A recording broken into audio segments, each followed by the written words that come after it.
السلام عليك يا أبا عبد الله، السلام عليك يا ابن رسول الله۔ بسم اللہ الرحمن الرحیم۔ ماہ مبارک رمضان کے تیسرے روزے کے دن کی دعا۔ اللہم ارزقنی فیہ الذہن والتنبیہ وباعدنی فیہ من الصفاحۃ والتمویہ واجعل لی نصیبا من کل خیر تنزل فیہ بجودک یا اجود الاجودین۔ اللہ کے رسول صلی اللہ علیہ وآلہ وسلم ارشاد فرماتے ہیں کہ جو شخص یہ دعا پڑھے گا اللہ تعالی جنت الفردوس میں اس کا گھر بنائے گا اور اس میں 70,000 کمرے چمکتے ہوئے نور کے ہوں گے، ہر کمرے میں 1000 تخت جن پر حوران جنت موجود ہوں گی، اور ہر کمرے میں 1000 فرشتے خدا کی طرف سے تحفے لے کر داخل ہوں گے۔ ماہ مبارک رمضان کے تیسرے روزے کا ثواب۔ فرماتے ہیں اللہ کے رسول کہ تمہارے جسم کے ہر بال کے بدلے بہشت کے اندر سفید موتیوں سے مزین گنبد بناتا ہے کہ جس کے اوپر اور نیچے 12,000 نورانی گھر ہوں گے، اور ہر گھر میں 12,000 تخت ہوں گے، اور ہر تخت پر حوران جنت کی نعمت موجود ہوگی، اور ہر روز فرشتے ہاتھوں میں ہدیے لے کر تمہارے پاس آئیں گے۔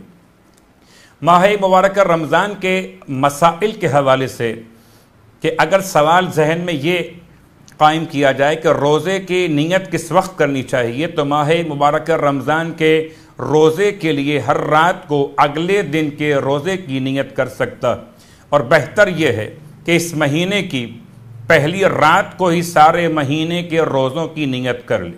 ماہ مبارک رمضان کے رات کی دعا سرکار مولائے متقیان علی ابن ابی طالب علیہ السلام ارشاد فرماتے ہیں کہ اگر کوئی شخص ماہ رمضان کی رات تیسری رات 10 رکعت نماز 2 رکعت کر کے پڑھے، اور ہر رکعت میں حمد کے بعد سورہ توحید 50 مرتبہ پڑھے گا، تو خدا کی طرف سے ندا کرنے والا یہ ندا کرے گا کہ آگاہ ہو جاؤ اے فلان فلان کے بیٹے، تم خدا کے آگے جہنم سے آزاد کر دیے گئے ہو، اور اس کے لیے آسمان کے دروازے کھل جاتے ہیں۔ اور اگر کوئی شخص اس رات قیام کرے اور رات بھر جاگ کر گزارے تو خدا اسے معاف فرما دیتا ہے۔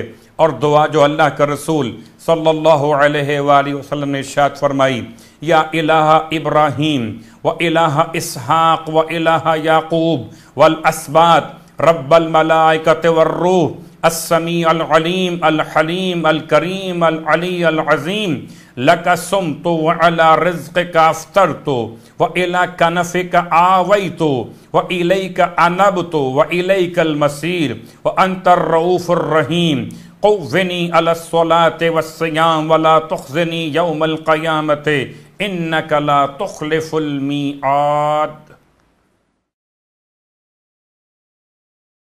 سورہ علق۔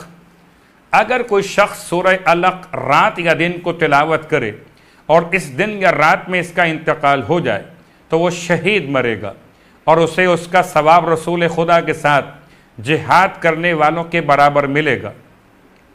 اگر کوئی شخص سورہ علق لکھ کر اپنے پاس رکھے گا تو سفر میں تمام آفتوں سے محفوظ رہے گا، بخیریت وہ اپنے وطن پہنچ جائے گا۔